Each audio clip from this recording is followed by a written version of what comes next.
এটার হাত থেকে বাঁচি, আর এই শিশুদের মৃত্যুর হাত থেকে আল্লাহ যেন আমাদের দেশকে রক্ষা করে, এটাই আমি আল্লাহ রাব্বুল আলামিন।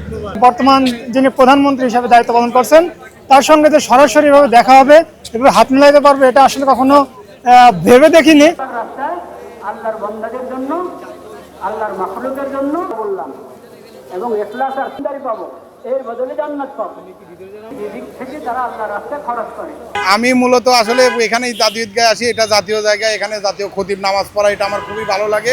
আর আমি মহান আল্লাহ রাব্বুলের কাছে আসলে মেইন চাইছি আমি দেশের জন্য, বিশেষ করে দেখেন এখন হামে অনেক আমাদের বাচ্চা নিষ্পাপ শিশু প্রতিদিন মারা যাচ্ছে। আমি মহান আল্লাহ রাব্বুলের কাছে আর অন্তত এটাই আমার প্রথম কাজ ছিল। আর দেখেন অ্যাক্সিডেন্ট, এই যে ঈদ আমরা আজকে কতগুলো খুশি করতেছি, কিন্তু কতগুলো প্রাণ দেখেন আপনার এই ঈদের রাস্তায় গ্রামের বাড়িতে আনন্দ করতে যাইতে লাগে, কতগুলো মানুষ মারা গেছে। এইগুলো মানুষের জন্য আমি আল্লাহকে বলছি, আল্লাহ আমাদেরকে শান্তি দাও, আমরা যেন এটার হাত থেকে বাঁচি, আর এই শিশুদের মৃত্যুর হাত থেকে আল্লাহ যেন আমাদের দেশকে রক্ষা করে, এটাই আমি আল্লাহ রাব্বুল আলামিন। ঈদ তো দেখেন আসলে একদিনে হঠাৎ করে প্রতিদিনের না, এটা বছরে মাত্র 2টা বার আমরা আসে। তো এই ঈদের আল্লাহ বলছে পবিত্র কাপড় পরো, পরিষ্কার কাপড় পরো, নতুন কাপড় পরো ঈদের দিন। তো আমি ঈদের দিন সবসময় চেষ্টা করি প্রত্যেক ঈদেই আমরা নতুন কাপড় পরার, আর এটা একটু ব্যতিক্রম কিছু করার। ঈদ মানে আনন্দ, ঈদ মানে খুশি, এটার মধ্যে দিয়েই ভালো লাগে।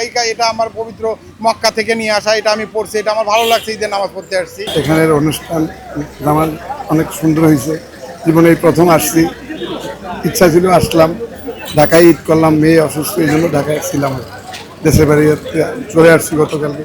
খুব সুন্দর যা হচ্ছে, ভালো হচ্ছে।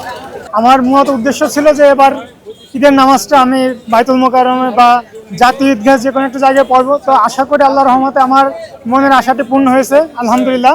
তাছাড়া আরেকটি কথা বলতে চাই যে মাননীয় তারেক রহমান সাহেব, মানে বর্তমান যিনি প্রধানমন্ত্রী হিসেবে দায়িত্ব পালন করছেন, তার সঙ্গে যে সরাসরিভাবে দেখা হবে এভাবে হাত মিলাইতে পারবে, এটা আসলে কখনো ভেবে দেখিনি। আগের তুলনায় পরিবেশ যথেষ্ট ভালো এবং আয়োজনও খুব ভালো ছিল। সবাইকে ঈদের শুভেচ্ছা।